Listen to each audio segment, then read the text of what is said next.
Bismillahirrahmanirrahim. Assalamualaikum warahmatullahi wabarakatuh. Syukur alhamdulillah kita bertemu lagi di channel ini. Shalawat serta salam selalu dan tetap tercurahkan kepada junjungan kita Nabi besar Muhammad sallallahu alaihi wasallam. Allahumma shalli ala sayyidina Muhammad wa ala ali sayyidina Muhammad. Doa dan harapan saya semoga sahabat semua selalu diberikan kesehatan, dimudahkan segala urusannya, dan dilancarkan rezekinya. Amin ya rabbal alamin. Sahabat beriman yang dirahmati Allah, pada kesempatan yang berbahagia ini saya mengajak sahabat semua untuk bernostalgia mendengarkan tausiah yang sangat luar biasa dari guru kita almarhum Kiai Haji Zainuddin Abzah. Tentunya banyak sekali ilmu, hikmah dan manfaat yang bisa kita jadikan pelajaran dalam kehidupan kita sehari-hari. Berikut ini mari kita simak bersama isi tausiah dari guru kita almarhum Kiai Haji Zainuddin Abzah. Selamat mendengarkan. Selalu berusaha menyimpan sesuatu yang bisa membawa manfaat, baik untuk dirinya, untuk anak cucunya, maupun untuk keluarganya, untuk masa kini dan masa depannya. Kadang simpanan itu berbentuk uang, kadang berupa tanah, lain saat berbentuk pabrik, dan lain sebagainya. Sementara masa depan yang paling pasti adalah akhirat. Jika untuk masa depan dunia, kita rela memeras keringat, membanting tulang, pergi pagi dan pulang petang, menyimpan uang, menyimpan tanah, menyimpan pabrik, pernahkah kita merenung? Jika satu saat kiamat datang, kita dibangkitkan dari kubur masing-masing, berdiri di padang mahsyar untuk mempertanggungjawabkan seluruh kegiatan hidup kita di dunia ini. Lalu kita akan menuju ke alam akhirat. Sudahkah kita mempunyai simpanan untuk akhirat kita? Pada pertemuan kali ini saya ingin menyampaikan sebuah hadis di mana Rasulullah sallallahu alaihi wasallam bersabda, "Arba'un min kanzil jannah." Simpanan sorga ada 4 macam. Yang pertama, ikhfa'us shadaqah, menyembunyikan sedekah. Saudara-saudara kaum muslimin, sebagaimana yang kita maklum bahwa Allah Subhanahu wa taala melebihkan sebagian rezeki dari kita terhadap yang lain. Ada yang kaya, ada yang setengah kaya, ada yang miskin, ada yang setengah miskin, dan selanjutnya. Ada yang gajinya kecil tapi penghasilannya gede. Ada yang penghasilannya gede tapi nggak punya gaji. Ada juga yang memang gajinya gede dan penghasilannya gede. Kelebihan rezeki merupakan sunnatullah dan tidak harus membuat kita merasa lebih dari yang lain. Bahkan sebaliknya, kelebihan itu harus membuat kita ringan tangan untuk menolong mereka yang memang memerlukan pertolongan. Kalau saudara diberikan ilmu, maka pertanyaan akhirat cuma satu: ilmumu kau amalkan untuk apa? Kalau saudara diberikan umur yang panjang, pengadilan akhirat juga bertanya satu: umurmu kau habiskan di mana? Tapi kalau saudara diberikan harta, pengadilan akhirat akan bertanya dua: hartamu kau dapat dari mana? Kau belanjakan kemana? Dari mananya ditanya, dan kemananya juga ditanya. Oleh karena kita akan dimintakan pertanggungan jawab, maka amanah yang bernama harta ini harus kita gunakan dengan sebaik-baiknya. Ada penggunaan yang merupakan kewajiban, itu zakat namanya. Ada penggunaan yang sewaktu-waktu, itu infak namanya. Ada yang lebih sewaktu-waktu lagi, dan itu sedekah namanya. Zakat dia terikat oleh haul dan nisab, oleh putaran batas waktu dan ukuran dari harta itu sendiri. Sedangkan infak terikat oleh situasi dan kondisi perekonomian seseorang. Sedangkan sedekah tidak terikat dengan apapun. Dalam kondisi seperti apapun kita bisa melakukan sedekah dengan yang terkecil sekalipun. Sampai-sampai Rasulullah sallallahu alaihi wasallam mengajarkan, la tahqiranna minal ma'rufi syai'an walau an talqa akhaka biwajhin talik. Atau ada hadis, tabassumuka fi wajhi akhika laka sedekah. Senyumanmu kepada temanmu adalah sedekah. Jadi untuk melakukan sedekah tidak harus dalam berbentuk uang. Dengan ilmu kita bisa sedekah, dengan tenaga kita bisa bersedekah, dengan pikiran kita bisa bersedekah, bahkan senyum kepada teman itu pun sedekah. Jadi kalau sedekah dengan uang memang belum punya uang, nyengir aja banyakin. Itu asal pada tempatnya, jangan lalu ketemu tiang listrik cengengesan. Tentu tidak pada tempatnya dan tidak wajar. Nah, sedekah yang paling dicintai Allah adalah sedekah yang disembunyikan. Artinya jauh dari sifat riya. Kan kadang-kadang ada orang sedekah itu disebutkan namanya. Apa tidak bagus? Kalau memang niatnya ikhlas, ya bagus-bagus saja. Untuk memberikan sugesti kepada yang lain. Di Fulan bin Fulan nyumbang sekian, diumumkan. Boleh kalau niatnya untuk memberikan rangsangan kepada yang lain supaya dia menyumbang lebih besar dari orang tadi. Tapi kalau itu mendatangkan riya, maka sedekah yang paling dicintai Allah adalah sedekah yang disembunyikan. Tangan kiri saja tidak tahu apa yang diberikan oleh tangan kanan. Sedekah yang dilakukan dengan ikhlas akan merupakan perbendaharaan surga. Tersembunyi dari pandangan orang lain. Tidak seorang pun tahu. Karena memang sikap yang baik adalah melupakan kebaikan dan mengingat kesalahan. Itu salah satu ciri orang bahagia. Orang yang selalu mengingat kesalahannya dan berusaha melupakan segala kebaikannya. Kalau dia akan ada kebaikan, dia tidak bisa ikut. Dia merasa rugi karena dia merasa belum pernah berbuat baik. Tapi kalau akan melakukan kesalahan baru, dia ingat kesalahan yang sudah-sudah. Sehingga terhalang baginya untuk melakukan satu kesalahan baru. Demikianlah saudara-saudara, bahwa Allah melebihkan rezeki sebagian kita dari yang lain. Agar terjadi tolong-menolong dalam kehidupan ini. Jadi kesenjangan yang nature, kesenjangan yang alami, itu sunnatullah. Ada yang kaya, ada yang miskin, ada yang kelas menengah. Nah, kenapa lalu sekarang kita berusaha mengentaskan kemiskinan? Oleh karena adanya kesenjangan struktural. Kalau yang kaya bisa semakin kaya, kenapa yang miskin tidak bisa naik jadi ikut sedikit kaya? Sebab pada dasarnya Islam adalah agama yang sejak turunnya sudah berupaya memerangi kemiskinan. Bahkan dikatakan kemiskinan itu mendekatkan kepada kekufuran. Orang kalau miskin udah dekat banget sama kafir. Gampang menjadi kafir. Berapa banyak saudara-saudara kita yang oleh karena soal perut, oleh karena soal materi, terpaksa meninggalkan dan menanggalkan akidahnya. Menjual petunjuk yang diberikan Allah dengan kesenangan dunia yang cuma sebentar ini. Na'udzubillah, summa na'udzubillah. Jadi makin kita sembunyikan suatu sedekah, semakin banyak perbendaharaan kita di surga. Sedekah yang paling dicintai Allah adalah sedekah yang disembunyikan. Malahan ada seorang sufi, dia punya kebiasaan kalau pergi sholat Jumat, dia bawa uang. Itu uang dia taruh di bawah tikar masjid. Dia niat sedekah kepada siapa saja yang nemuin itu duit. Maksudnya apa? Supaya yang nemuin nggak tahu siapa yang punya duit. Demikian dia saking ingin menyembunyikan sedekahnya. Karena sifat riya itu bisa memakan amal kita sendiri. Riya itu termasuk menyebut-nyebut kebaikan kita.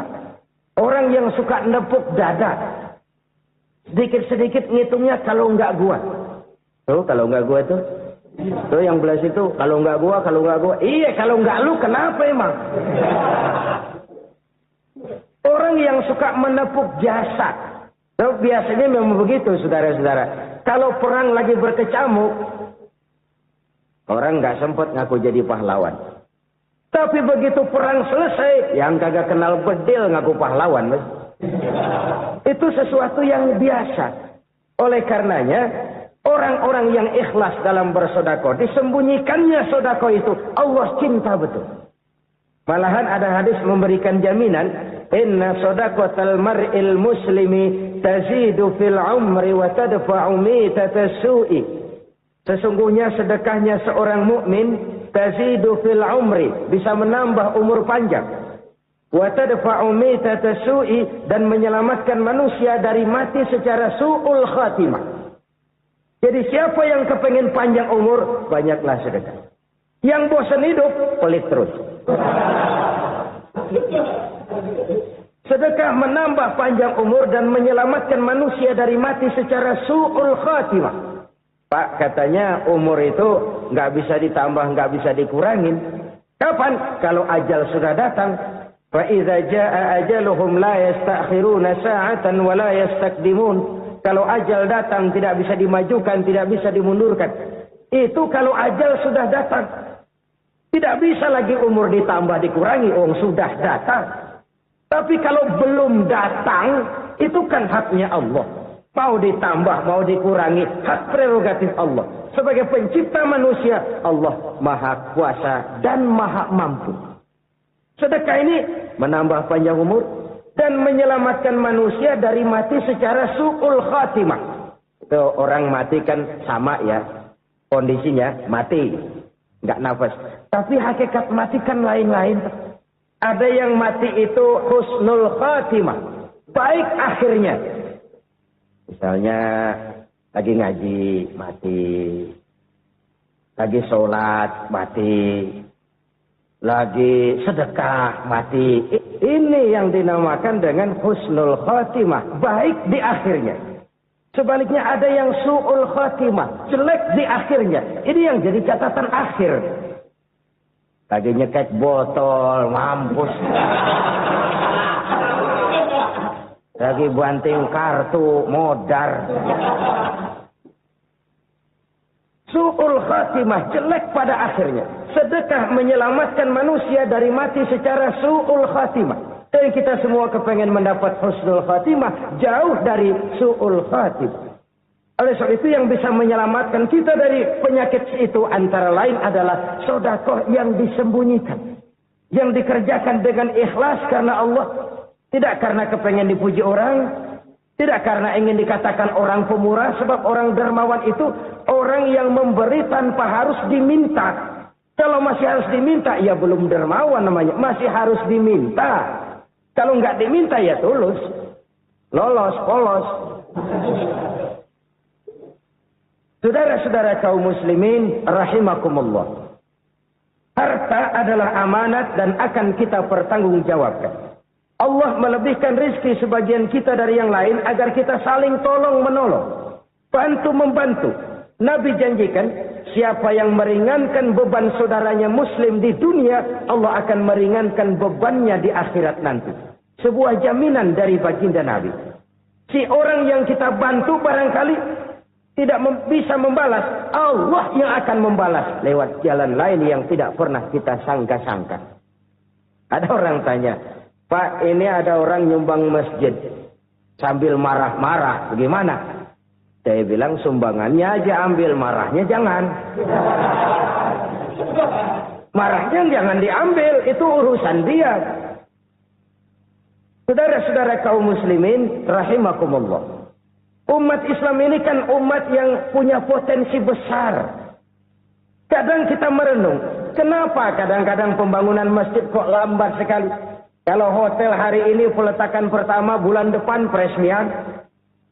Supermarket hari ini peletakan batu pertama, minggu depan peresmian.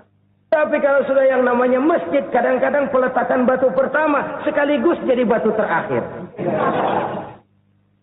3 tahun, 4 tahun, campur nebar jalak di jalanan, duit dijaring kayak ikan sepat. Apa tidak ada orang Islam yang kaya? Banyak. Apa tidak ada pengusaha muslim yang jadi konglomerat? Ada. Lalu yang belum banyak itu yang komit terhadap nilai-nilai agamanya. Akhirnya kita jatuh jadi umat yang lemah. Belum ada pengusaha konglomerat muslim buka pabrik super mie cap beduk misalnya. Umpamanya atau pabrik kecap cap sorban. Supaya identitas keislamannya sedikit kelihatan. Kita jatuh jadi umat yang lemah karena potensi tidak terinventarisir dengan baik. Kita ini ibarat kompor yang cuma matengin nasi orang lain. Potensi kita dimanfaatkan oleh orang lain. Ukhuwah Islamiyah kita baru terbatas kepada silaturahmi. Ukhuwah di bidang ekonomi kita lemah. Ukhuwah di bidang kebudayaan kita lemah. Apalagi ukhuwah di bidang politik kita lebih rapuh lagi. Padahal ukhuwah itu adalah totalitas kehidupan manusia. Menyangkut ipoleksos bud. Memerlukan nilai-nilai ukhuwah. Jadi oleh karena itu mari kita menyadari. Di dalam harta kita.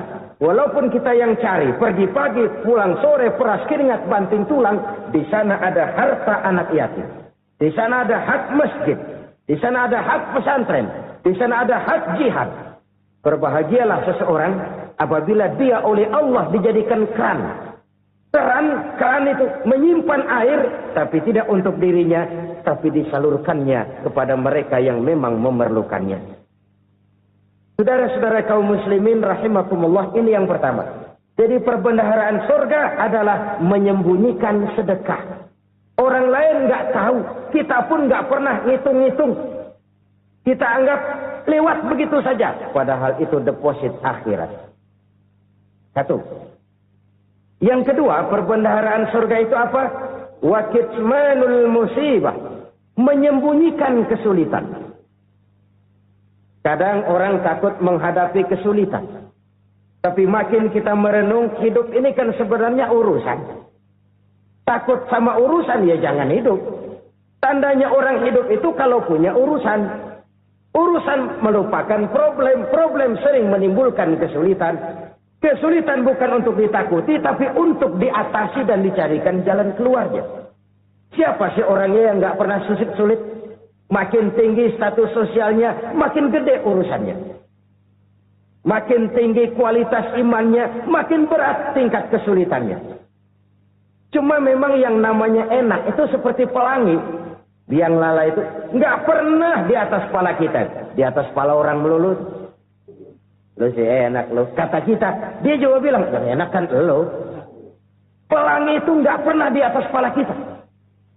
Kata tukang beca, aduh enak ya naik Mercy. Kata tukang beca, apa yang di dalam mobil Mercy? Aduh enak bener tukang beca. Di jok ngeringkuk ngorok pulas bener. Saya kamar pakai AC sejuk, tempat tidur sutra, empuk, alga, spring bed, gula kulik nggak bisa pulas kalau belum minum Valium, belum tidur. Enak bener tukang beca. Di jok ngorok nggak tahu wetan kulon. Si tukang becak bilang yang di Mercy enak, yang di Mercy bilang tukang becak enak. Inilah enak. Nggak pernah di atas kepala kita. Di atas kepala orang lain melulu enak itu. Nah, saudara-saudara, yang merupakan perbendaharaan surga itu orang yang bisa menyembunyikan kesulitan. Baik pribadi ataupun rumah tangga. Ini terutama rumah tangga yang jadi soalnya. Kadang-kadang kita ini kalau senang, sebaliknya, kalau senang kita diam. Kalem aja, cuek. Banyak banget duit kita, bawaan diam aja udah. Malah ketemu orang takut. Tapi begitu susah, sekampung tahu. Padahal Nabi mengajarkan perbendaharaan surga itu menyembunyikan musibah. Menyembunyikan kesulitan.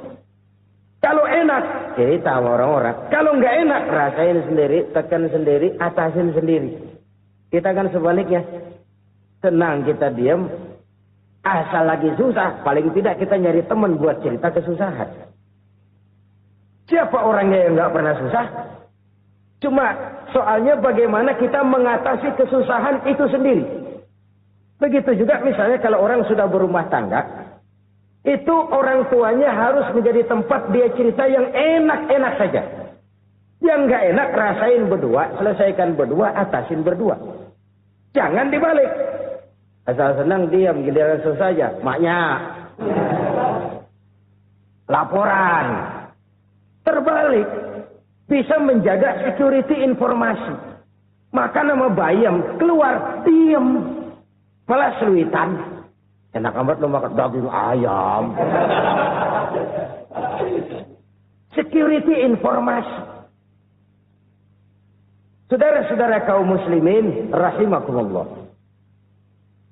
Ujian yang terberat itu yang pernah diberikan kepada para nabi, para rasul, para aulia, para ulama. Makin tinggi keimanan, makin berat bentuk kesulitan. Ayo saya kemukakan satu contoh saja. Ada seorang nabi yang kaya. Nabi kaya. Namanya Nabi Ayub.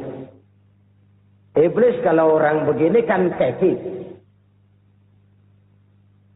Ibadahnya rajin, kaya. Yang kayak begini susah digodain. Kalau ibadahnya rajin, miskin, kali bisa disogok.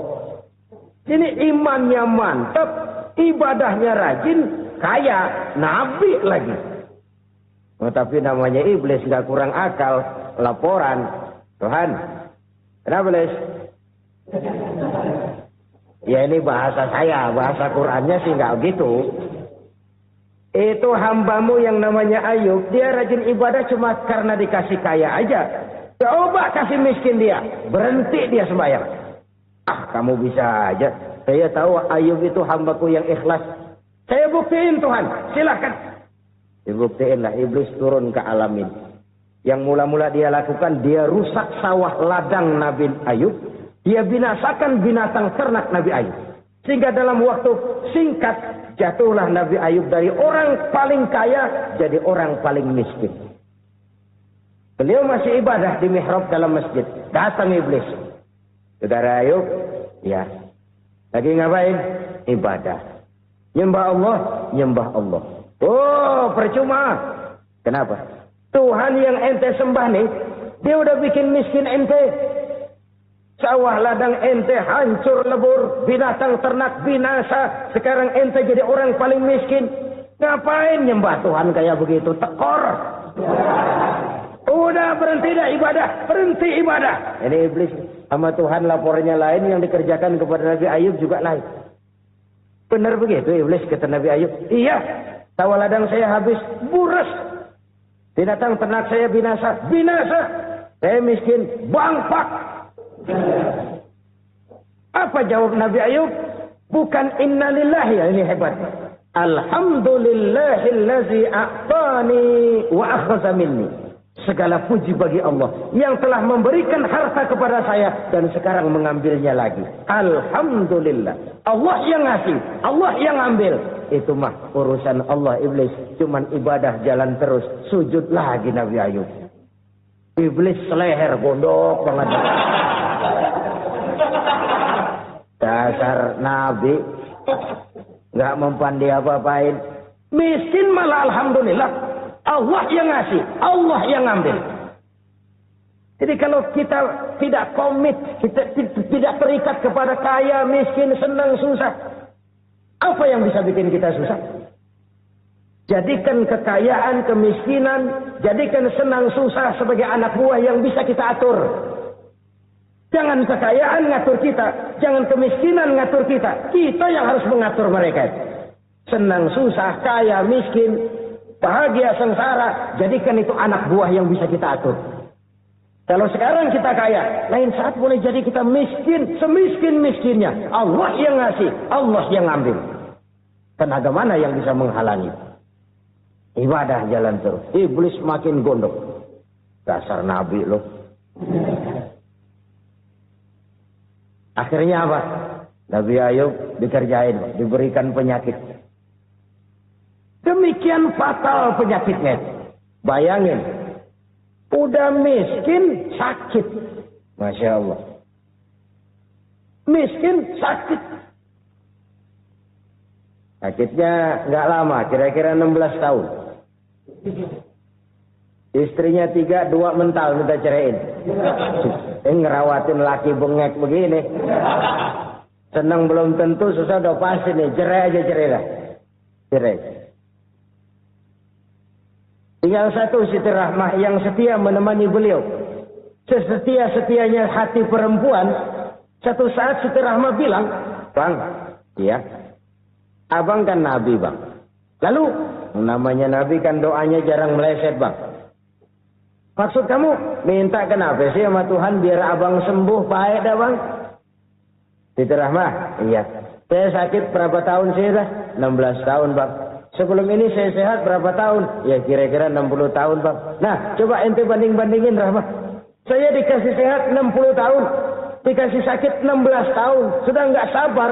Mau doa kepada Allah minta sembuh. Saya malu. Malu kepada Allah. Diuji dengan yang luar biasa seperti ini. Tidak mengganggu stabilitas kehambaannya. Dia tetap menghamba kepada Allah subhanahu wa ta'ala. Saudara-saudara kaum muslimin rahimakumullah. Kunci menghadapi kesulitan itu apa? Allah jelaskan dalam satu ayat, "Wa basyiris sabirin alladzina idza asabathum musibah qalu inna lillahi wa inna ilaihi raji'un." Gembirakan orang-orang yang sabar. Siapa mereka itu? Yang apabila mendapat musibah mereka kembali kepada keyakinan dasar. Segalanya dari Allah dan segalanya akan kembali kepada Allah. Ini konsepsi dasar dari sikap muslim dalam menghadapi berbagai kesulitan. Segalanya dari Allah, segalanya akan kembali kepada Allah. Kalau ini sudah kondisi dasarnya, maka kita akan lapang menghadapi kenyataan bagaimanapun pahitnya. Apakah itu namanya miskin, apakah itu namanya sakit, bahkan maut sekalipun. Maut sekalipun. Segalanya dari Allah, segalanya akan kembali kepada Allah. Ini sikap hidup, bukan sekedar ucapan. Kita kadang-kadang menjadikannya sebagai ucapan. Mulutnya sehingga berhenti, innalillahi wa inna ilaihi raji'un. Tapi nangisnya terus gerung-gerungan. Bukan itu, ini kesadaran moral. Kalau segalanya dari Allah, segalanya kembali kepada Allah. Kan sebenarnya cuma nunggu giliran. Hari ini saya nyembayangin dia. Entah hari apa saya disembayangin orang. Hari ini saya antar dia ke kubur. Entah hari apa orang nganterin saya ke kubur. Hari ini saya tahlilkan dia. Entah nanti kapan orang tahlilkan saya. Segalanya dari Allah. Segalanya akan kembali juga kepada Allah. Oleh sebab itu saudara-saudara. Kesulitan bukan untuk ditakuti. Kesulitan justru untuk diatasi. Dicarikan jalan keluarnya. Dan tidak ada orang yang tidak pernah mendapat kesulitan. Tidak ada. Semakin tinggi status sosial, semakin tinggi kualitas keimanan, semakin besar juga tingkat kesulitan. Hanya saja bagaimana cara kita mengatasinya. Dan Al-Quran menyatakan, "Inna ma'al usri yusra." Di balik kesulitan itu pasti ada kemudahan. Roda itu berputar. Karena itu Rasulullah sallallahu alaihi wasallam mengingatkan kepada kita, "Ta'arraf ila Allah fir raha ya'rifka fis shiddah." Ingatlah kepada Allah di waktu kamu senang, supaya Allah ingat kepada kamu di waktu kamu susah. Kalau waktu senang kita ingat kepada Allah, kita susah, Allah tidak akan meninggalkan kita. Tapi kalau waktu senang kita jauh dari Allah, sujud tidak sempat, dengan masjid jauh, ketika senang kita lupakan Allah. Nanti begitu kita susah, Allah lupakan kita. Dan itu menyakitkan. Oleh karena itu orang-orang tua kita dulu bilang, kalau lagi sehat, ingat-ingat, lu bakal sakit nanti. Kalau lagi kaya, ingat-ingat, satu saat kita bakal jatuh miskin.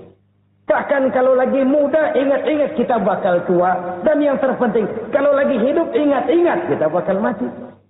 Saudara-saudara kaum muslimin, rahimakumullah. Jadi yang kedua, yang merupakan perbendaharaan surga, menyembunyikan musibah. Saudara-saudara kaum muslimin rahimakumullah. Hal ketiga yang merupakan perbendaharaan surga adalah wasilatur rahmi. Orang yang suka bersilaturahmi. Sebagaimana yang kita maklum bahwa manusia adalah makhluk yang disebut zon politika. Makhluk sosial yang tidak mungkin hidup sendiri-sendiri. Betapa dan siapapun kita memerlukan orang lain. Bodoh betul manusia kalau tinggal di tengah masyarakat tapi tidak mau bermasyarakat. Merasa hebat sendiri, pinter sendiri, gagah sendiri, kaya sendiri. Mungkin kalau mati juga ngubur sendiri. Jangankan kita di sini. Di sorga saja Nabi Adam waktu sendirian bengong melulu. Mondar mandir.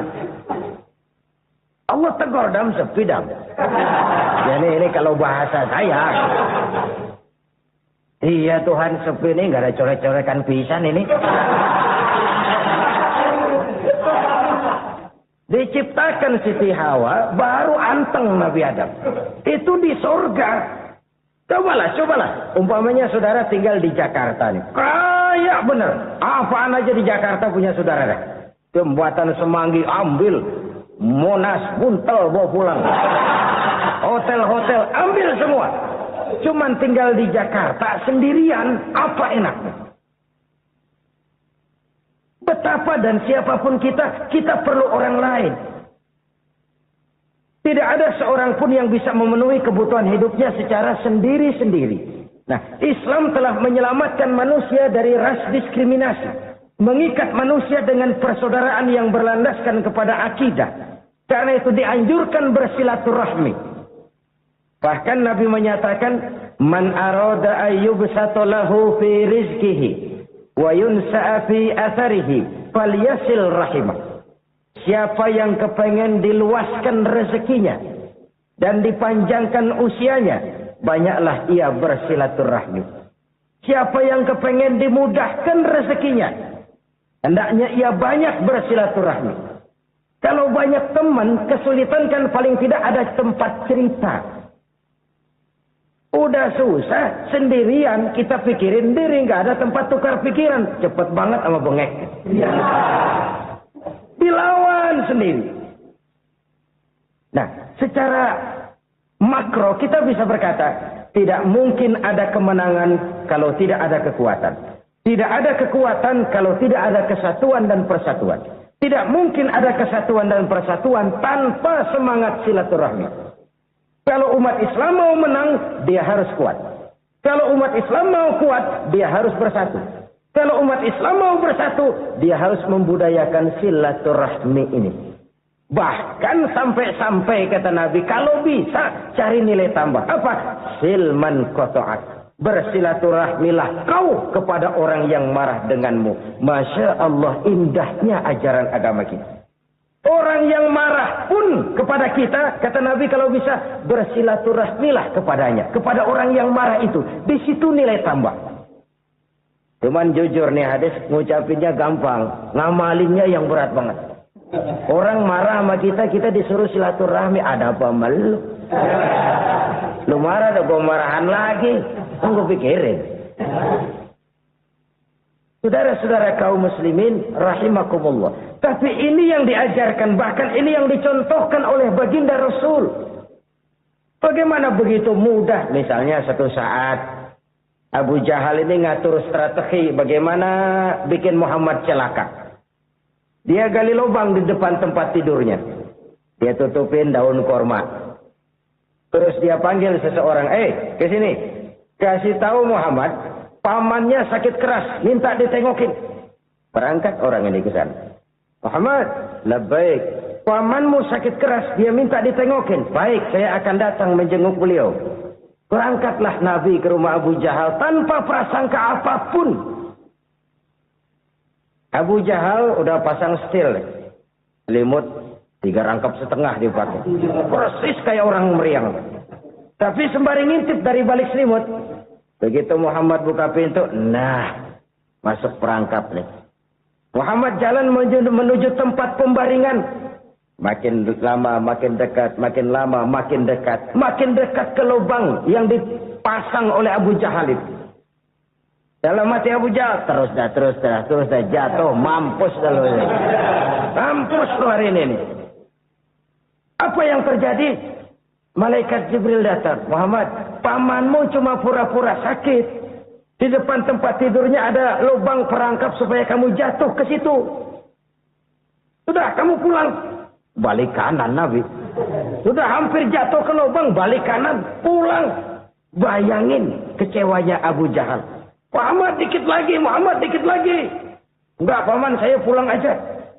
Emosi bangun dari tempat tidur, enggak sadar kalau lagi pura-pura sakit. lompat ngejar Nabi, dia lupa dengan lubang yang dia gali.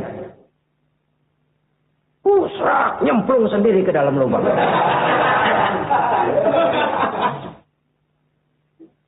Nabi terus berlalu. Ini terjadi keanehan. Jatuh ke lubang yang dia gali itu sebenarnya nggak terlalu dalam ya. Antara 3-4 meteran lah. Tolong saya jatuh ke lubang ini. Datanglah pelayan-pelayannya itu.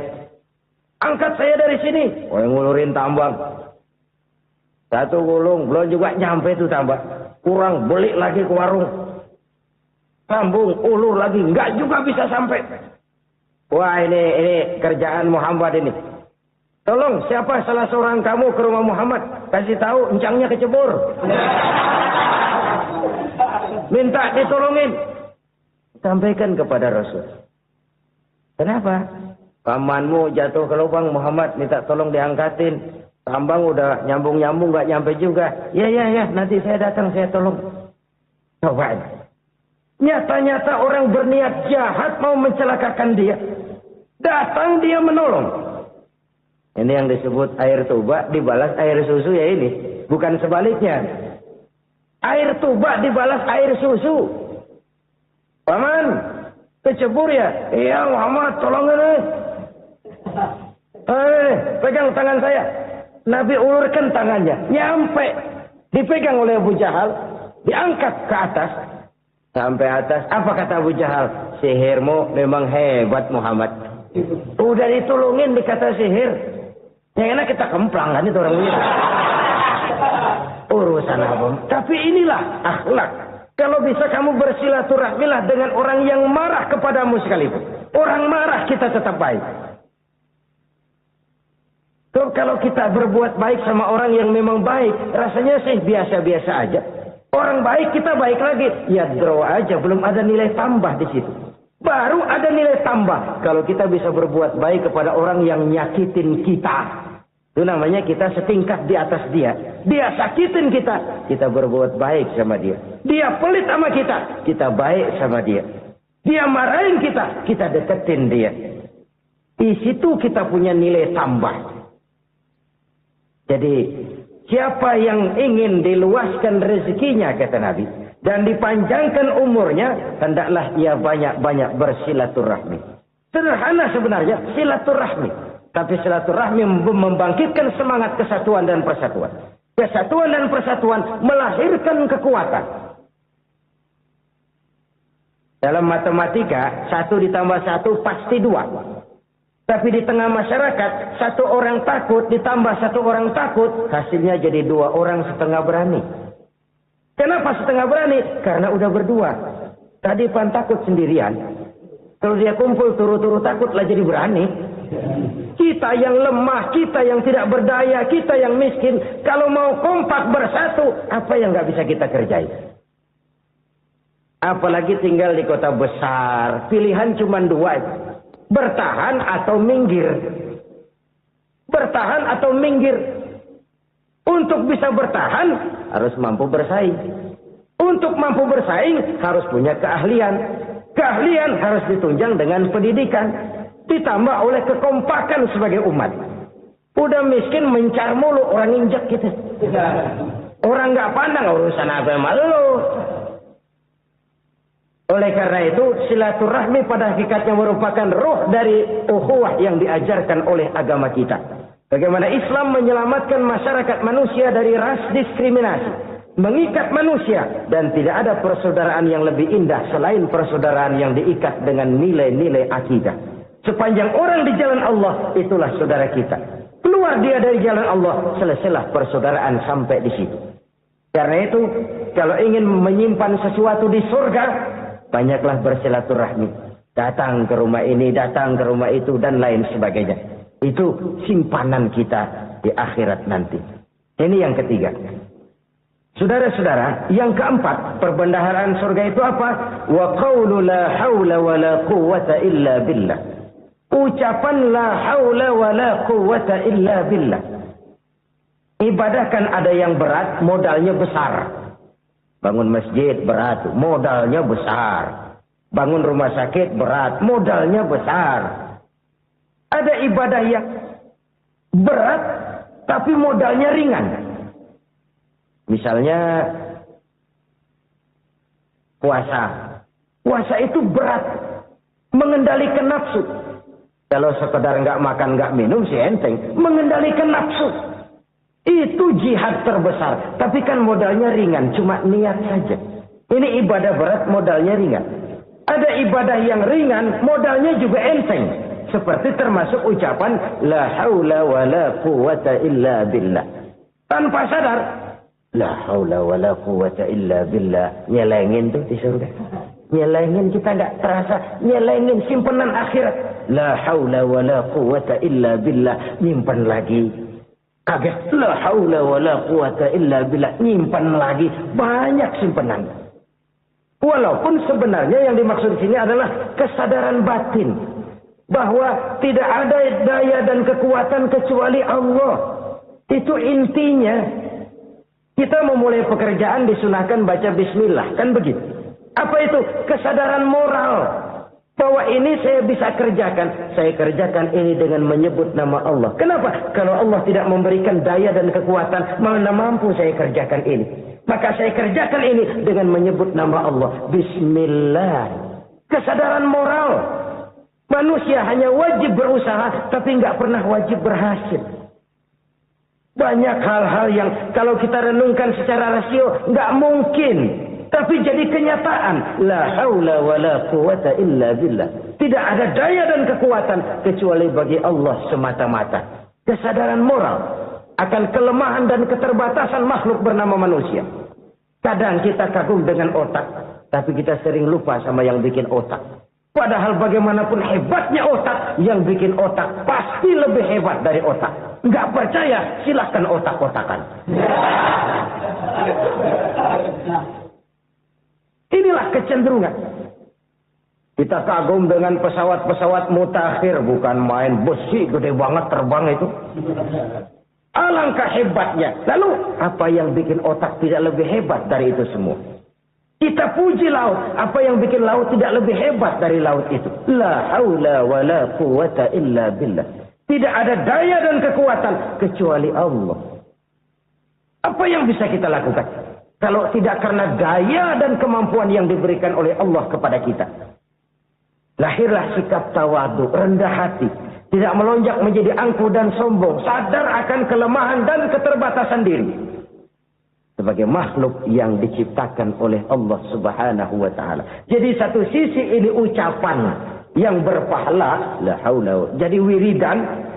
Pada sisi lain ini kesadaran moral. Sikap mental, kesadaran batin. Bahwa yang punya daya dan kekuatan itu cuma Allah. Kita nggak pantas untuk sombong. Sebab sombong itu pakaiannya Allah. Kita nggak sedang pakai pakaian Allah, kegedean. Dan makin kita renungi, makin terbentur. Apa sih yang bisa kita sombongi? Kita mau sombong apa? Kaya? Pintar, itu kan semua relatif. Di atas langit masih ada langit lagi. Jadi oleh karenanya, marilah kita menyadari. Manusia hanya wajib berusaha, tapi tidak pernah wajib berhasil. Yang berusaha saja tidak wajib berhasil, apalagi yang tidak berusaha.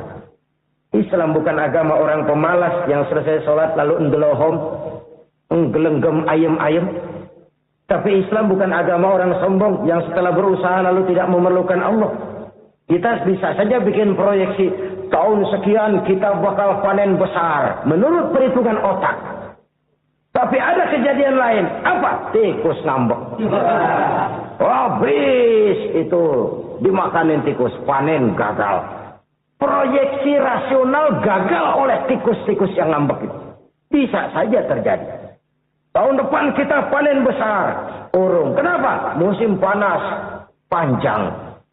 Dan sekarang ini koran-koran bikin berita musim mengalami penyelewengan. Bukan cuma manusia yang nyeleweng sekarang. Musim pakai nyeleweng. Mestinya kan musim hujan udah selesai. Masih hujan-hujan juga. Musim. Nah sekarang kita boleh bikin proyeksi. Kita bakal panen besar. Tahu-tahu musim panas panjang. Sawah retak, air kering. Cari teknokrat yang paling botak. Suruh pendekin tuh musim panas. La haula wa la quwata illa billah. Inilah kesadaran moral. Saudara, saya teringat satu saat ada seorang konglomerat. Umurnya ya kira-kira 70-an. Suatu saat dia ditanya oleh wartawan, "Pak, umur Bapak berapa sih?" "Ya paling 10 tahun." 10 tahun? 10 tahun? Anak Bapak berapa orang? Satu.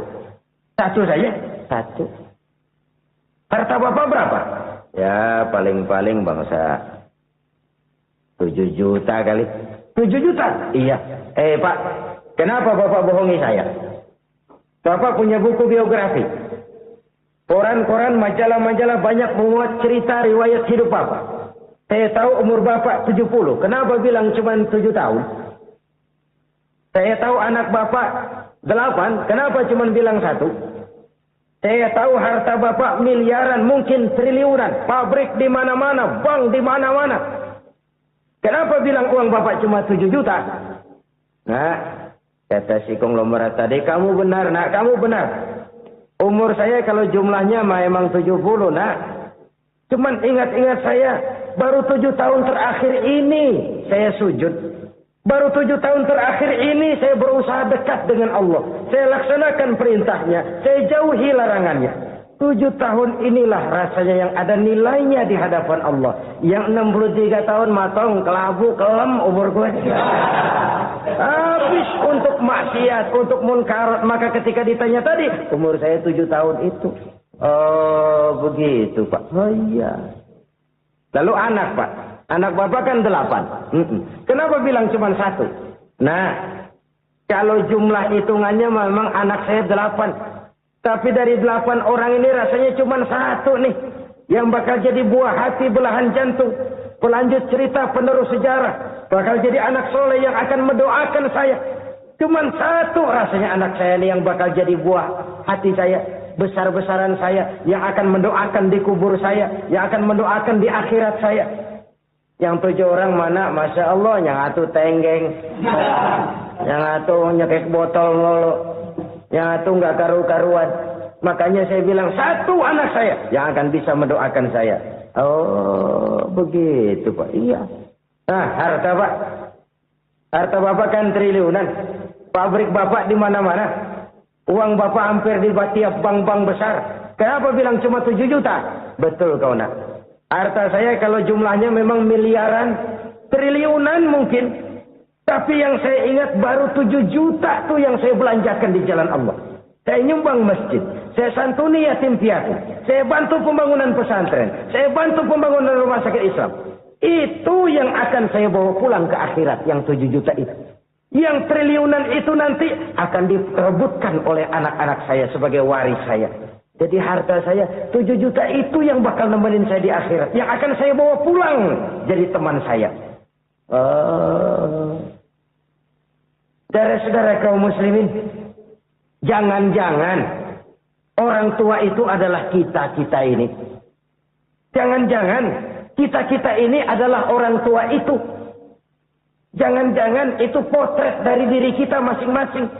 Dari sekian umur yang diberikan Allah, berapa tahun yang ada nilainya di hadapan Allah? Dari sekian anak-anak yang merupakan amanah, berapa yang akan mendoakan kita sebagai orang tuanya menjadi anak soleh? Dari sekian banyak harta yang diberikan Allah, berapa yang akan kita bawa pulang menghadapnya nanti, yang kita belanjakan di jalan Allah? Ini sebuah potret kehidupan. Karena itu kita kembali kepada la haula wa la quwata illa billah. Kita wajib berusaha, kita wajib berikhtiar. Selebihnya, segala daya dan kekuatan hanya milik Allah saja semata-mata. Satu kesadaran batin dari setiap pribadi muslim. Setelah ia berusaha dan berikhtiar, ia menyerahkannya kepada Allah Subhanahu wa Ta'ala. Jadi, satu sisi ini merupakan wiridan ucapan yang mengandung pahala. Pada sisi lain, ini merupakan sikap batin dari seorang muslim di dalam ia menghadapi realitas kehidupan ini. Saudara-saudara kaum muslimin, rahimakumullah. Kalau ini kita jadikan satu basis kehidupan. Maka ini akan menyelamatkan manusia dari kemungkinan tergelincir menjadi orang yang lupa diri dan lupa darat. Sebab itu Imamul Ghazali berpesan, jadidis safinah fa innal bahra amiq wa khuziz zad fa inna safara ba'id wa khaffifil hamla fa innal hamla sadid. Perbarui selalu kapalmu karena lautan sangat dalam. Bawa bekal yang banyak karena perjalanan ini sangat jauh. Ringankan beban karena kebanyakan beban akan menyakitkan. Alangkah indah kalimat ini, alangkah dalam makna yang terkandung di sana. Perbarui selalu kapalmu karena lautan sangat dalam. Apa artinya ini? Jaga mentalmu baik-baik. Pelihara imanmu baik-baik karena hidup penuh cobaan seperti lautan. Kita kalau berlayar di lautan kan kadang-kadang tenang, angin bertiup sepoi-sepoi basah. Jika malam datang bintang gemintang bertabur menghias cakrawala, rembulan memantulkan sinarnya dengan indah. Dalam keadaan begitu berlayar enak, tapi lain saat ombak menggunung, halilintar menyambar, angin topan bertiup. Berapa banyak sudah saudara-saudara kita yang tenggelam di lautan dunia tanpa sadar bahwa dia belum sampai kepada pantai yang akan dituju. Berapa banyak sudah saudara-saudara kita yang tenggelam di lautan dunia ini tanpa sempat bangkit lagi. Dia menyangka sudah sampai kepada tujuannya. Hati-hati kapal jangan sampai bocor karena lautan sangat dalam. Iman ini jaga baik-baik karena hidup penuh dengan ujian. Wa khuziz zad fa inna safara ba'id. Bawa bekal yang banyak karena perjalanan sangat jauh. Saudara mau ke Bandung, bawa duit. Saudara mau ke Surabaya, banyakan lagi duitnya. Saudara mau ke Mekah, gepokan, iketan tuh duit nggak lembaran lagi. Makin jauh perjalanan, makin banyak bekal yang harus kita bawa. Kalau saudara dari Jakarta mau ke Surabaya, kagak bawa duit berangkat juga, itu sih bukan berani namanya, nekat. Sampai Surabaya belum tentu, sengsara di jalan udah pasti. Kenapa? Nggak bawa bekal berangkat. Sama juga kita nih, misalnya belum sempat sembahyang, mati. Waduh, berani banget orang. Belum punya bekal, mati. Sengsara di jalan. Atau bekal tidak cukup. Dari Jakarta saudara mau ke Surabaya, bawa duit 500 perak. Paling jauh Cikampek nyampenya itu. Paling jauh itu. Antara jauhnya perjalanan dengan bekal yang saudara bawa tidak seimbang. Hidup ini perjalanan panjang. A walking tour. Dimulai dari alam arwah. Sebelum jasad diciptakan, roh diciptakan lebih dulu. Dari situ pindah ke alam rahim. Dari alam rahim pindah ke alam dunia. Dari alam dunia pindah ke alam barzah. Baru menuju akhirat. Satu perjalanan panjang. Kalau bekal tidak bawa, sengsara di jalan. Bawa bekal yang banyak karena perjalanan ini sangat jauh. Wa khaffifil hamla, ringankan beban karena beban itu cuma akan menyulitkan. Kalau bekal itu sih keperluan, tapi beban nggak kita perluin, cuma ngeberat-beratin. Apa ini beban? Dosa. Kecurangan, kebatilan, kesoliman, ketidakadilan, kesewenang-wenangan. Itu akan jadi beban kita di akhirat. Alangkah celakanya, perjalanan panjang, bekal tidak bawa, beban kelewat banyak. Alamat sengsara di jalan. Pahala tidak ada, dosa berlipat ganda. Na'udzubillah, summa na'udzubillah. Kalau kita rangkum nasihat Al-Ghazali dengan kisah si konglomerat tadi, kita akan mengambil kesimpulan. Pertama, bekal terbaik dalam menghadapi gejolak kehidupan ini tidak lain adalah iman. Yang kedua, pahala dan dosa. Dua hal kontroversial. Pahala adalah bekal, dosa adalah beban. Tapi kita sekarang kan tidak begitu terangsang kepada yang abstrak. Orang berlomba mencari yang konkret-konkret saja. Yang real. Kalau memang dosa, benjol dong. Kira-kira begitu. Kira-kira begitu. Persis orang Yahudi dulu. Orang Yahudi itu kan pernah minta kepada Nabi Musa, "Ya Musa, lan nu'mina laka hatta narallaha jahrah." Musa, kami enggak bakal mau beriman kepada Allah kalau belum kami lihat Allah ada nongkrong di depan kami. Kalau memang Tuhan ada, taruh dong di depan kami. Mau yang konkret-konkret saja. Kalau memang dosa, benjol dong. Kalau memang pahala, berasa dong. Orang terangsang kepada yang real, yang konkret-konkret saja. Karena itu, untuk mengejar dosa orang mau bayar. Tapi untuk mengejar pahala, walaupun tidak bayar, orang segan. Ini yang dikatakan oleh Nabi. Kamu mengharapkan ke surga, tapi kamu berat melaksanakan sesuatu yang bisa membawa kamu ke surga. Kamu ingin jauh dari neraka, tapi tiap saat kamu lakukan perbuatan-perbuatan yang justru menjerumuskan kamu ke neraka. Idda'aitum an-najata minan nar wa ramaitum fiha anfusakum. Kamu ingin selamat dari neraka, tapi kamu lemparkan diri kamu ke neraka. Kamu ingin masuk surga, tapi berat sekali kamu melakukan perbuatan-perbuatan yang bisa menyampaikan kamu di surga. Saudara-saudara kaum muslimin rahimakumullah. Jadi hal keempat yang merupakan perbendaharaan surga adalah la haula wa la quwwata illa billah. Satu sisi ini merupakan ucapan yang memperberat timbangan akhirat. Pada sisi lain ini merupakan sikap hidup seorang muslim. Kesadaran batin yang sangat dalam. Bahwa tidak ada daya dan kekuatan kecuali Allah. Dan itu kita simbolkan pada saat memulai pekerjaan dengan Bismillah. Dengan menyebut nama Allah. Satu kesadaran moral. Saya hanya bisa melakukan ini karena diberikan daya dan kekuatan oleh Allah. Lahirlah sikap tawadu, rendah hati, tidak melonjak menjadi angkuh dan sombong. Saudara-saudara, sampai sini dulu jumpa kita kali ini.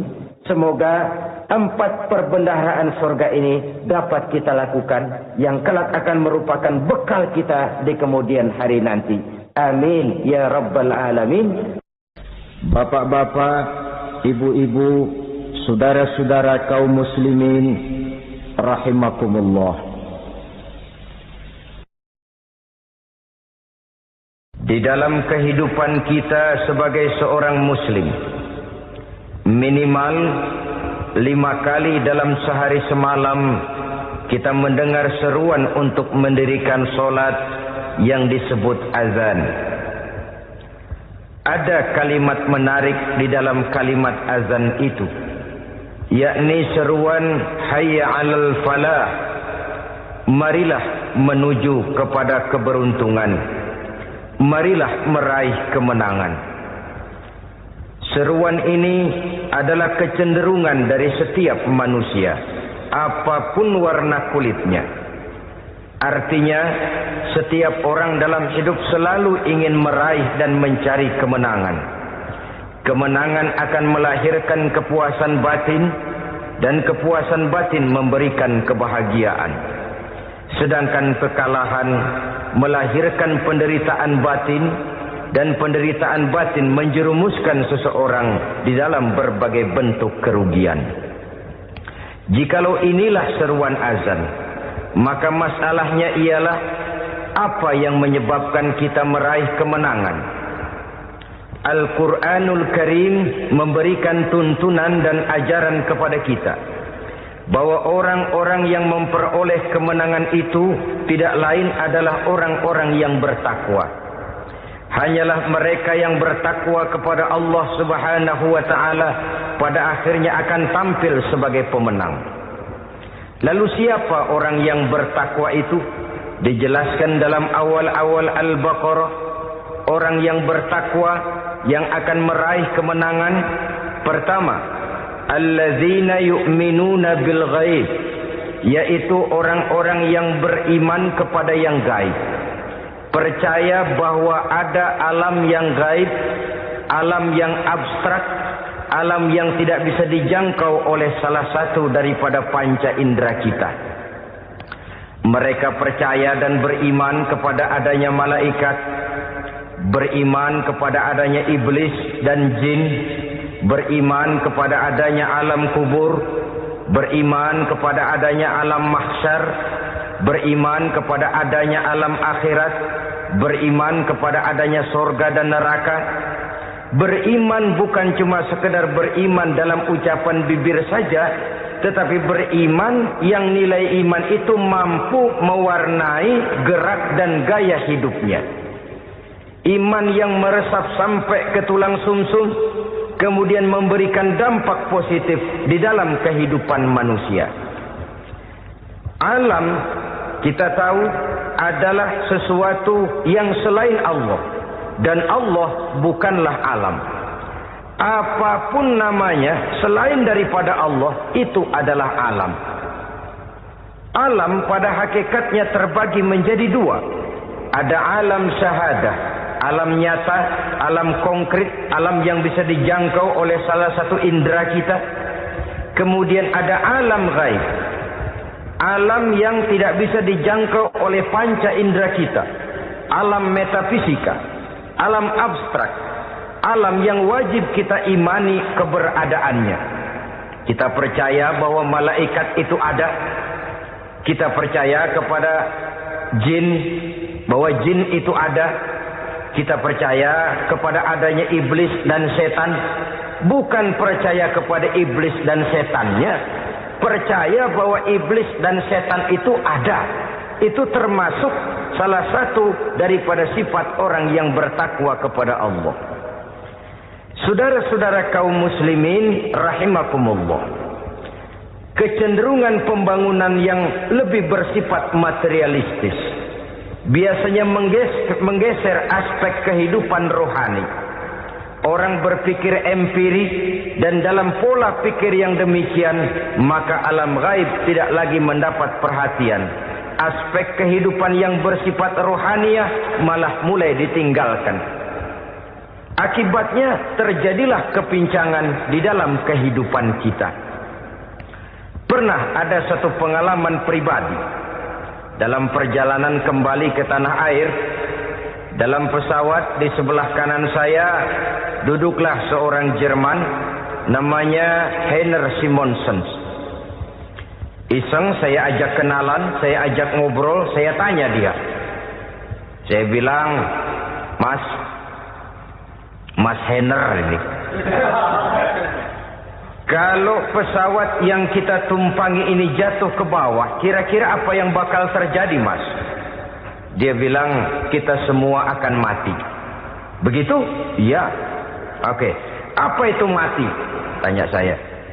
Dia bilang, untuk tahu apa itu mati, kita harus tahu lebih dahulu apa itu hidup.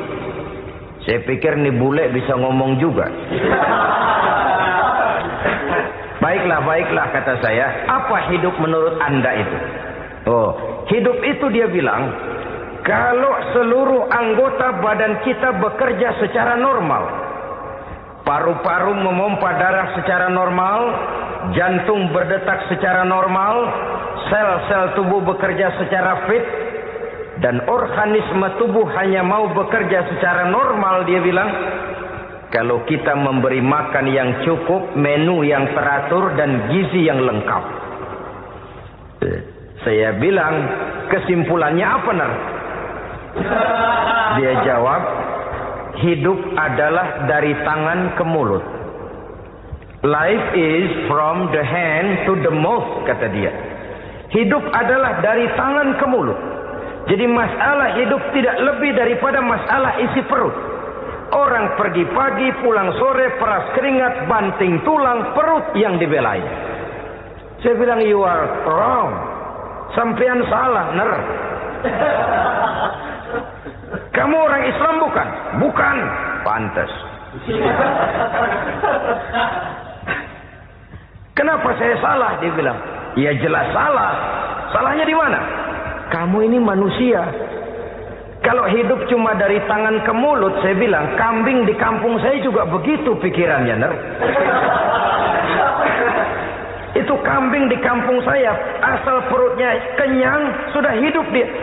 Perkara besok bagaimana, lusa prospeknya macam mana, bulan depan ada apa, kambing nggak pernah mikir. Di kampung saya kambing juga pikirannya begitu. Kamu Kristen ya? Tadinya. Loh kok tadinya lalu apa sekarang kamu ini? Dia bilang sekarang saya netral.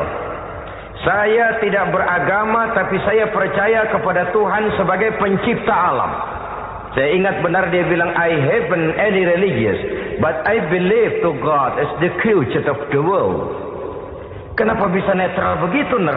Habis saya bingung katanya. Islam bilang Islam baik, Kristen bilang Kristen baik, Hindu Buddha bilang Hindu Buddha baik, semua agama baik. Saya netral sekalian, nggak beragama.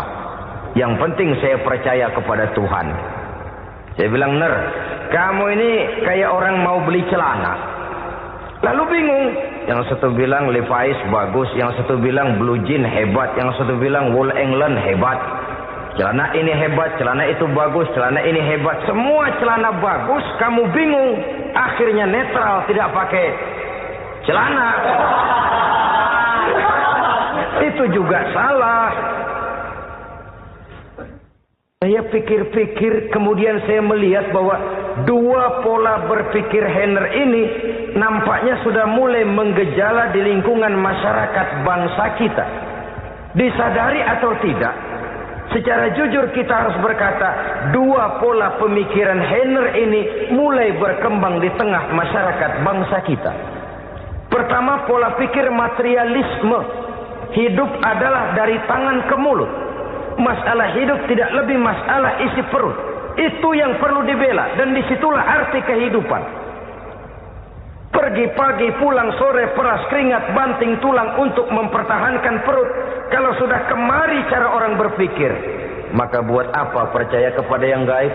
Untuk apa sholat? Untuk apa puasa? Untuk apa zakat? Untuk apa menghadiri majelis taklim? Tanpa kepercayaan kepada yang gaib, hidup berjalan menurut alur empiris dan materialis. Kalau sudah ke sana cara orang berpikir, biasanya orang lalu cenderung menghalalkan segala cara. Hanyalah orang yang percaya bahwa akhirat ada.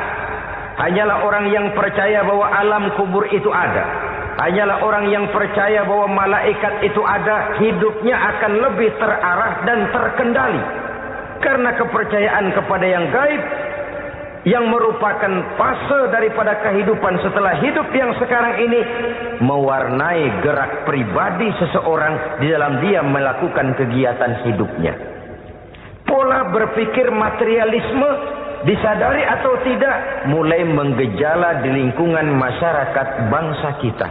Hidup tidak lebih dari urusan tangan ke mulut, mulut ke tangan, tangan ke mulut. Asal perut sudah kenyang, hiduplah sudah. Perkara bagaimana prospek hari yang akan datang, bagaimana akhirat, tidak jadi persoalan. Ini yang oleh Nabi diperingatkan, ad-dunya sijnul mu'min wa jannatul kafir. Dunia adalah penjara bagi orang beriman dan surga bagi orang kafir.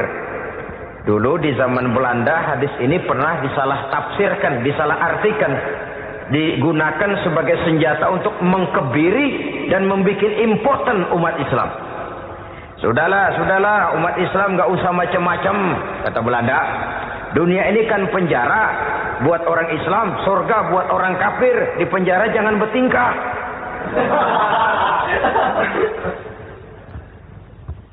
Pengertiannya tidak begitu.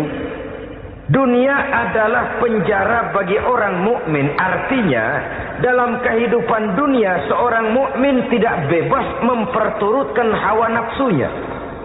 Di penjara hawa nafsunya. Sebaliknya, surga bagi orang-orang kafir. Buat orang kafir, surgalah dunia ini. Mereka bebas memperturutkan hawa nafsunya. Dilarang tidak terlarang, dicegah pun tidak tercegah. Mereka hidup menurut alur bisikan nafsu mereka sendiri. Kemudian bila ajal datang, maut merenggut nyawa, selesailah surganya sampai di situ. Maka bagi orang-orang yang tidak percaya kepada adanya akhirat, kepada adanya alam gaib, surganya sebatas umurnya. Sekali lagi, surganya sebatas umurnya. Bila umur selesai, ajal pun datang merenggut nyawa, selesailah sudah surganya sampai di situ. Alangkah pendeknya perjalanan orang-orang yang tidak percaya kepada alam gaib ini. Bagi kita mukmin, jikalau kita mampu memenjarakan hawa nafsu, kita bisa bahagia di dunia ini. Dan Islam memang tidak menyuruh kita sengsara di dunia. Raih dunia, kejar dunia, gapai dunia sebagai alat untuk mencapai kebahagiaan di akhirat nanti. Hidup adalah satu perjalanan panjang yang terbentang sejak kita terlahir dari alam rahim sampai kepada alam akhirat nanti.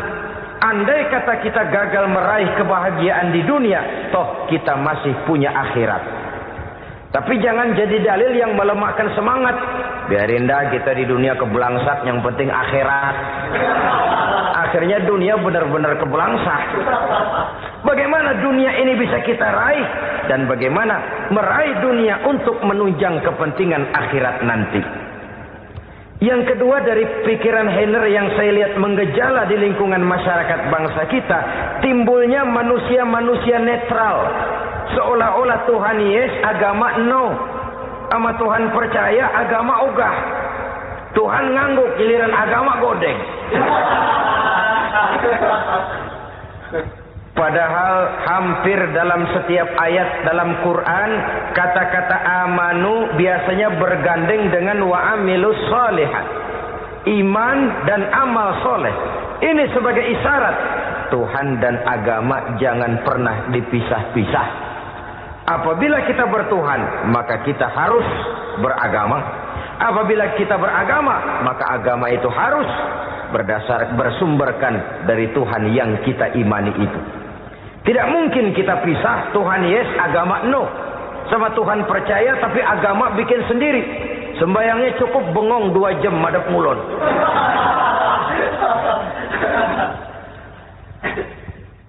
Saudara-saudara kaum muslimin rahimakumullah. Jadi dengan demikian, agama yang kita akui merupakan unsur mutlak di dalam pembangunan sekarang ini, merupakan bagian dari kehidupan yang menuntun kita bahwa di balik alam nyata ini, di balik alam syahadah ini ada alam gaib.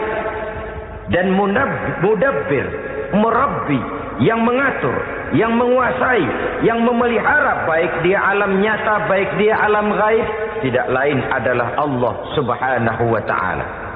Di sana ada satu super power, satu maha kekuatan yang kita perlu bersandar kepadanya. Sebagai makhluk nyata yang hidup di alam nyata, berbuatlah secara nyata sebagaimana harusnya kita berbuat. Karena Islam jelas bukan agamanya orang pemalas.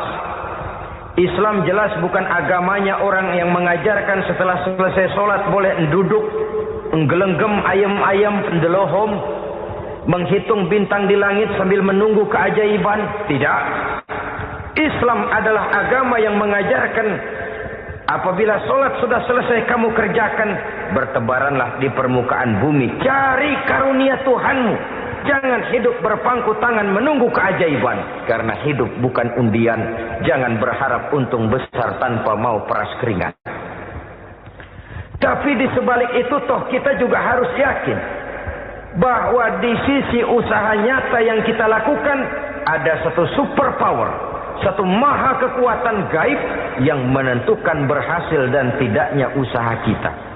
Kepercayaan kepada hal semacam inilah yang mendorong kita untuk mempunyai sandaran vertikal agar jikalau usaha ini berhasil, kita tidak lupa diri dan lupa daratan. Jikalau usaha ini gagal, kita tidak putus asa dan buruk sangka, tidak cupik pandangan dan sempit hati, tapi mampu melihat persoalan dengan kacamata putih sambil husnuzon kepada Allah Subhanahu wa taala. Kita percaya malaikat itu ada. Ada yang namanya raqib dan atid, mengawasi gerak hidup kita sampai kepada gerak hati kita. Ini memberikan sugesti agar kita berhati-hati. Tidak sejengkal tanah pun kita bisa berlindung dari pengawasan raqib dan atid. Ada munkar nakir yang akan menyoal kita di alam kubur. Ada malaikat Malik, penjaga neraka. Ada malaikat Ridwan yang menjaga surga. Kita percaya kepada adanya jin. Kita percaya kepada adanya setan, iblis.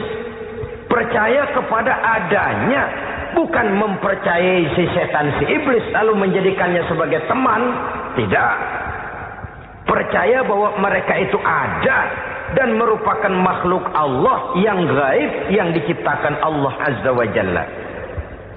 Kepercayaan kepada alam gaib memberikan motivasi terhadap gerak lahir manusia. Sehingga dengan motivasi kepercayaan kepada yang gaib, gerak lahir jadi lebih terarah, jadi lebih terpelihara.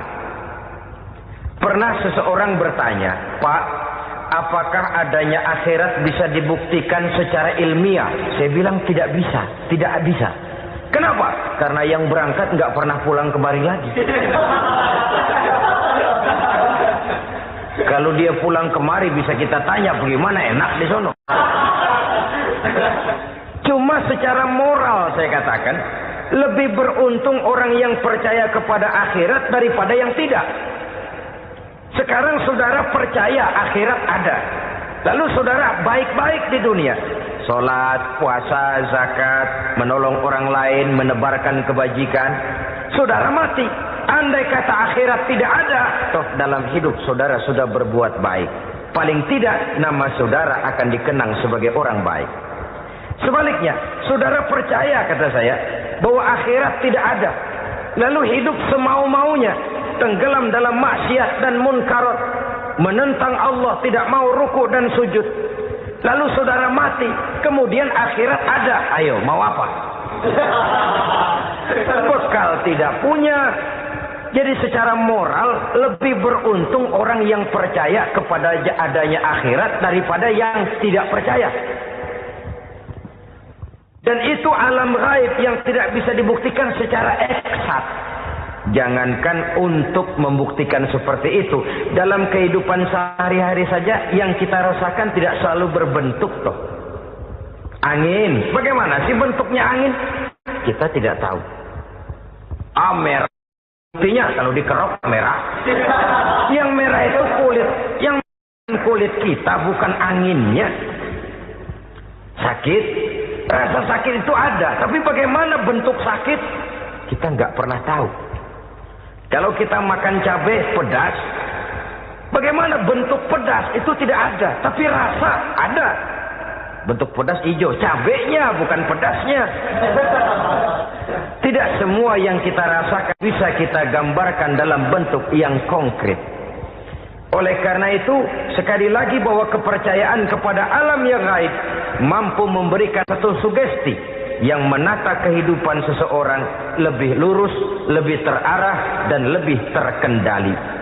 Maka wajar kalau kepercayaan kepada yang gaib mengantarkan seseorang untuk meraih kemenangan. Kenapa?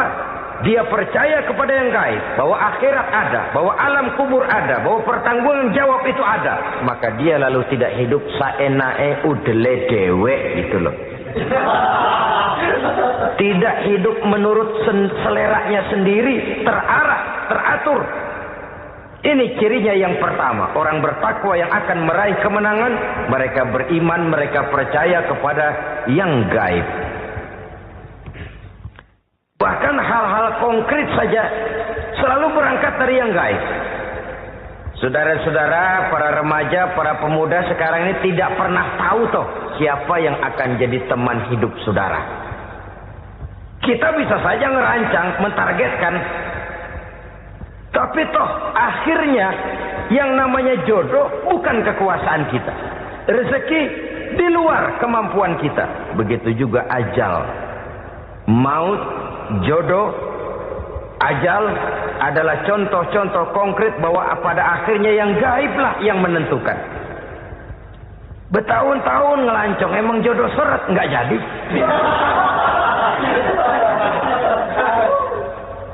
Begitu kenal baru setengah malam nginep ditangkap hansip.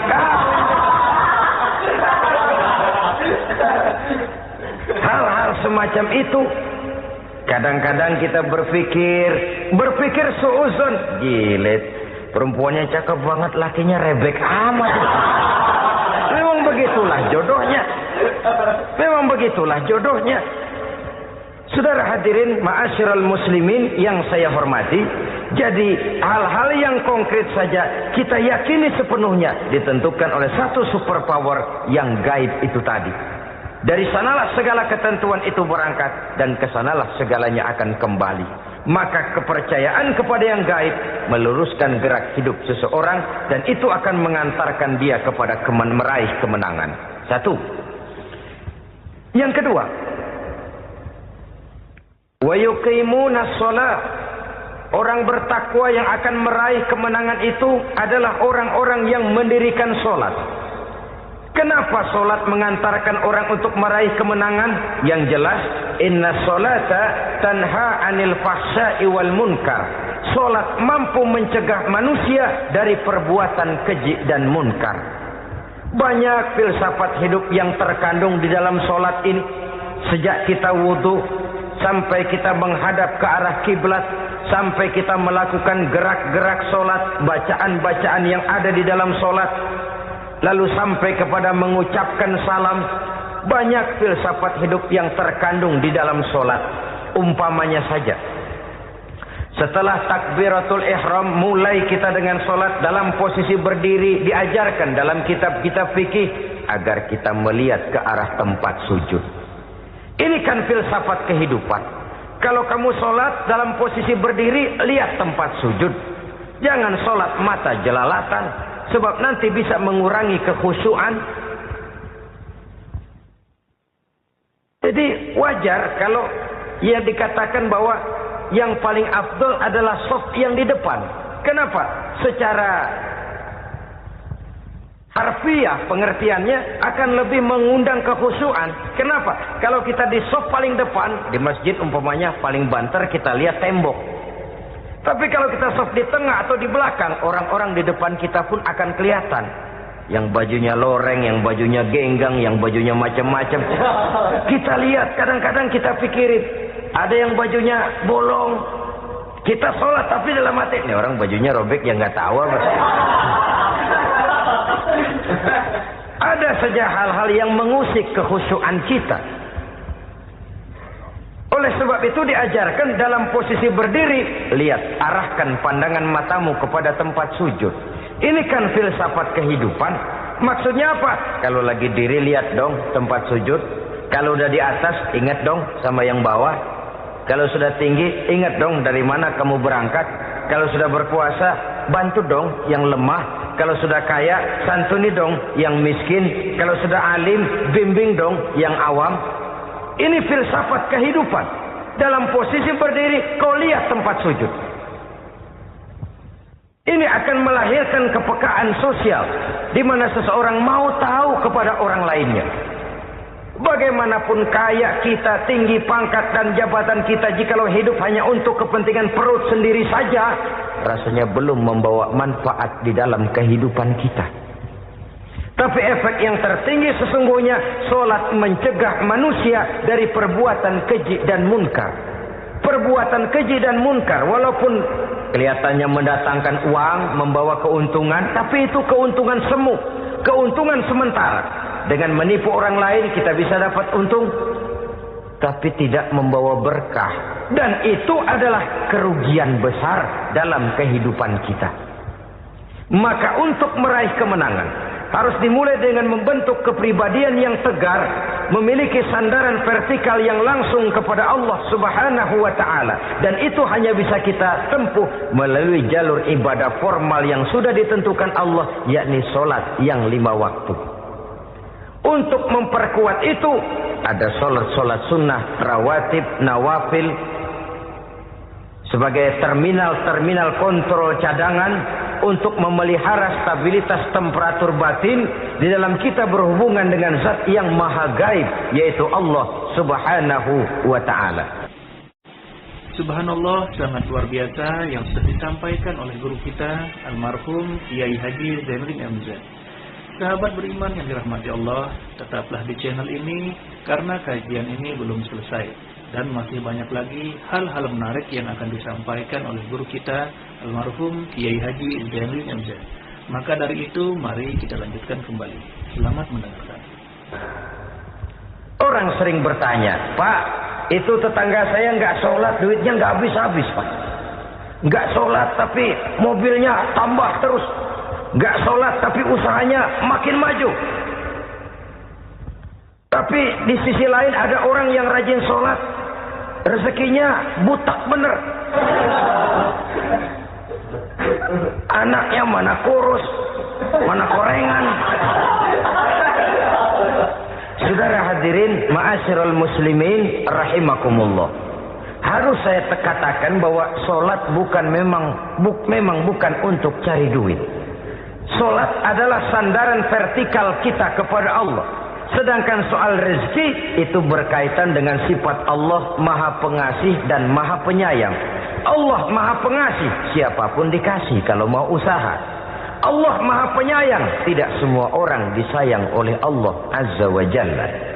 Dan belum tentu banyak harta itu merupakan nikmat. Mungkin juga istidraj. Artinya istidraj itu dikasih tapi diambulin, kalau bahasa Betawinya itu. Dikasih tapi diambulin, itu bukan merupakan nikmat sesungguhnya, lebih merupakan azab dari Allah Subhanahu wa ta'ala.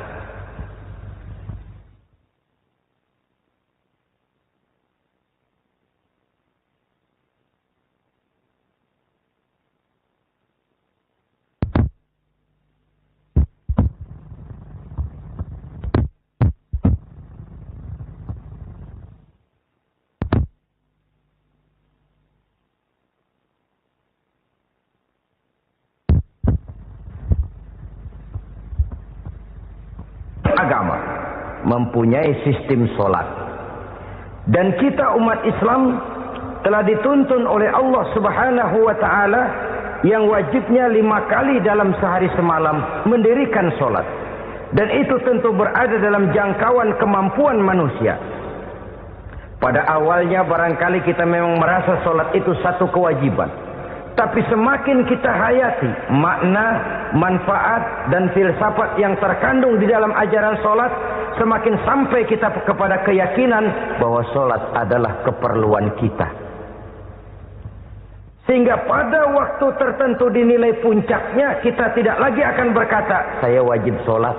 Tapi kita akan berkata, saya perlu sholat. Kalau kita sudah merasakan itu adalah keperluan kita, nah di sanalah kita baru akan merasakan ruginya kalau hal itu tidak kita laksanakan. Sepanjang kita masih berkata saya wajib sholat, kita akan lebih merasakan dia sebagai beban ketimbang sebagai keperluan. Yang jelas Allah tidak memerlukan ibadah yang kita laksanakan ini. Dengan kata lain, andai kata satu dunia penuh ini orang tidak ada yang sholat satu pun, Allah tidak akan turun dari jabatan Tuhan. Jangan lalu berpikir kalau kita ngambek se-RW kagak sembahyang Tuhan tekor kali ini ya. Tentu tidak. Itu perlunya kita, bukan perlunya Allah. Dan pada induknya kita akan berkata saya perlu agama. Kalau secara induk kita sudah memerlukan agama, maka konsep-konsep yang ada di dalam ajaran agama itu pun adalah juga merupakan keperluan kita. Baik dia bernama sholat, baik dia bernama puasa, baik dia bernama zakat, baik dia bernama haji, seluruhnya adalah keperluan kita. Dan sesuatu yang kita perlukan apabila tidak kita laksanakan akan melahirkan kerugian di dalam kehidupan. Jangan heran kalau kita membaca riwayat perjalanan hidup para salafus soleh, orang-orang soleh. Ada yang tahajud sampai 100 rakaat, ada yang sholat malam kakinya sampai bengkak. Kita sekalinya bengkak biri-biri. Ada yang sholat membaca surah dalam Al-Quran sampai khotam Quran. Kok mau? Mereka sudah merasakan itu keperluan. Itu saja soalnya. Satu saat pun jikalau kita merasa bahwa itu keperluan saya, kita pun akan melaksanakan seperti itu. Keperluan saya dalam kehidupan. Inilah yang kedua. Yang ketiga, orang bertakwa yang akan meraih kemenangan itu, wa mimma razaqnahum yunfikun. Mereka membelanjakan sebagian daripada rezeki yang diberikan Allah kepada mereka. Mereka infakkan di jalan Allah. Ada satu dialog menarik. Satu hari seorang anak muda bertemu dengan seorang kakek-kakek yang sudah dikenalnya baik. Bertanyalah anak muda ini, "Kek, umur kakek berapa tahun?" 15 tahun, kata si kakek. "Anak kakek berapa orang?" 1. "Harta kakek berapa banyak?" 15 juta. Si anak muda ini bengong. Lalu protes, "Kok kakek bohong?